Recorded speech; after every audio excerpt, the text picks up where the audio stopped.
Even کہ ان جلسوں میں تو بہت سارے بندے مرڈر ہوئے ہیں, جو وہ حادثہ تھے, وہ مرڈر تھے, وہ کچھ بھی تھا, اللہ بہتر جانتا ہے, لیکن دیکھنے میں سب کو نظر آیا کہ کیا صورتحال ہے. آنے والے الیکشن میں پاکستان تحریک انصاف کتنی سیٹیں لے گی, کیا آپ آبزرو کرتی ہیں؟ انشاءاللہ میں تو یہ آبزرو کرتی ہوں کہ سیٹیں ان کے بڑی اچھی پوزیشن جائے گی. اچھا, انشاءاللہ. لاسٹ پہ میم کیا میسیج کنوے کرنا چاہیں گے آپ؟ لاسٹ پہ میں یہی میسیج کنوے کرنا چاہوں گی, اس پولیٹکس سے ہٹ کے, ساری دنیا سے ہٹ کے, سارے معاملات سے ہٹ کے, پرابلم سے ہٹ کے دیکھیں. میرے پاس کیسز آتے ہیں, میں دیکھتی ہوں کہ کیا چل رہا ہے. اب میں اس دن نیوز میں سن رہی تھی کہ ایک بندہ, آلموسٹ 4-5 دن پہلے کی بات ہے, بزرگ انسان تھے. یوزلی اس ایج میں بزرگ جو ہوتے ہیں نا وہ گھر میں ریسٹ کرتے ہیں. ٹھیک ہے, یہ جو فری آٹے کی اسکیم نکلی ہے, فری آٹا دے رہے ہیں, بیٹر ہے, بہت اچھی بات ہے. غربت ختم ہو, غربا کی مطلب مدد کی جائے, لیکن اس کا کوئی اسکیجول سیٹ ہو, کوئی پلاننگ ہو, کوئی رولز اینڈ ریگولیشنز ہو. وہ بیچارہ گھر سے آٹا لینے کے لیے آیا تو پتہ نہیں اس پہ کیا بیتی ہے کہ کچھ اموات بھی ہو چکی ہیں. آٹا لینے کے حوالے سے عوام جو ہے وہ اس وقت دھکے کھا رہی ہے. کیا اسٹریٹجی کیا ہونی چاہیے تھی گورنمنٹ کی طرف سے, کوئی یونین کونسل لیول سطح پہ کوئی ذمہ داری دی جاتی یونین کونسل میں, وہ اگر کیونکہ ڈیٹا تو ہے آلریڈی, ٹھیک ہو گیا, ہر چیز. کیا آپ کی نظر میں کیا پالیسی ہونی چاہیے تھی عوام کو ریلیف دینے کے لیے؟ دیکھیں, لاسٹ ٹائم رمضان میں آپ نے دیکھا ہوگا کہ جیسے مطلب راشن پانی اسکیم دے رہے تھے, راشن پانی گھر گھر دے رہے تھے. کیا ہے کہ یورپین کنٹریز میں آپ نے دیکھا ہوگا کہ وہ راشن پانی سڑکوں پہ, ڈورز پہ, کوئی اسپیسیفک جگہ ہے وہاں پہ رکھ دی جاتی ہے, جس بندے کو جتنی ضرورت ہے وہ اٹھا کے لے جاتے ہیں. چلیں پاکستان میں اگر آپ نہیں تو کوئی بھی چیز ایک پلاننگ کے تحت کام کرتی ہے. یونین کونسل متعلقات کو دے دیتے یا متعلقہ کوئی بھی ڈپارٹمنٹ کے کام یہ انڈر لگا دیتے کہ بھئی آپ نے ایسے دینا ہے, نہ لائنیں لگتی نہ کچھ ہے. اگر ڈور ٹو ڈور یہ فیسلٹیز پرووائڈ کرے تو چلیں, ہر بندے کی سیلف رسپیکٹ ہے, وہ بھی مجروح نہ ہوتی. ابھی میں آفس سے آنے کے لیے دیکھ رہی تھی, یہ ہمارا اقبال اسٹیڈیم ہے, اس کے پاس آٹا مل رہا تھا, 3 بیبیوں نے ایک تھیلا پکڑا ہوا تھا, بزرگ عورتیں تھی بیچ میں. بہت دکھ ہوا, بہت پینفل یہ بات تھی. اور کیا ہے کہ غربت سے تنگ آ کے یہ کر رہے ہیں. میں کہتی ہوں صورتحال کچھ بیٹر ہو, آگے بڑھیں, کوئی ملک کے لیے بہتر ہو.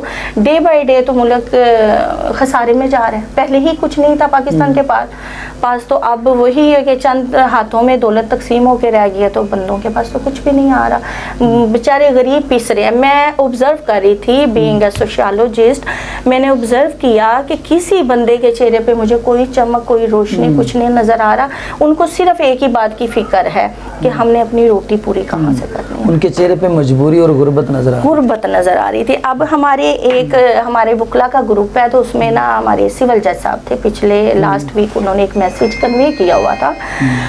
انہوں نے کہا کہ آج میں صبح سے اب تک بہت پریشان ہوں, اور اتنا پریشان ہوں کہ میرا کام میں بھی دل نہیں لگ رہا. تو یہ میسیج جتنا آپ کنوے کر سکتے ہیں سوسائٹی میں کریں, اور اعلیٰ حکمران کو تک یہ میسیج اور یہ بات جائے, اور کچھ لوگ اس بات کا شرم لحاظ کریں. انہوں نے بتایا کہ میں آ رہا تھا جب ڈیوٹی کے لیے, تو کہتے ہیں کہ راستے میں نا اشارے پہ میری گاڑی رکی, ایک نوجوان خوبصورت بچی تھی, اس نے آئی نوک کیا, مجھے انکل آپ نا پیسے دیں.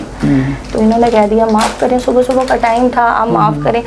کہتے ہیں انہوں نے وہ بات بچی نے کی کہ وہ بات میری کانوں سے نکل نہیں رہی تھی, اور میرا دل خون کے آنسو رو رہا تھا کہ یہ چل کیا رہا ہے. انہوں نے کہا کہ بچی نے کہا کہ انکل اگر آپ مجھے پیسے نہیں دیتے تو کیا میں اپنی عزت بیچنا شروع کر دوں. Too much alarmy, too much panic, اور دکھ ہوا مجھے اس چیز کا. میرے پاس کیسز آتے ہیں, فیملی کیسز آتے ہیں, اتنی شرح ڈائیورس کی بڑھ گئی ہے, بلکہ میں نے اس پہ تھیسس کیا ہے ڈائیورس پہ. اتنے وہ پاورٹی ہی ہے, اور پاورٹی ختم ہوگی جب حالات و واقعات بہتر ہوں گے. لوگ پیچھے جا رہے ہیں, لوگ بھوکے بیٹھے ہیں, یہ لوگ مر رہے ہیں, کسی کو کوئی احساس نہیں ہے. بس یہ ایک ہی ٹارگٹ ملا ہوا ہے عمران خان. چلیں ابھی آپ کسی سائڈ پہ کسی بات کو لگائیں, ملک کو آگے موو آن کرنے دیں.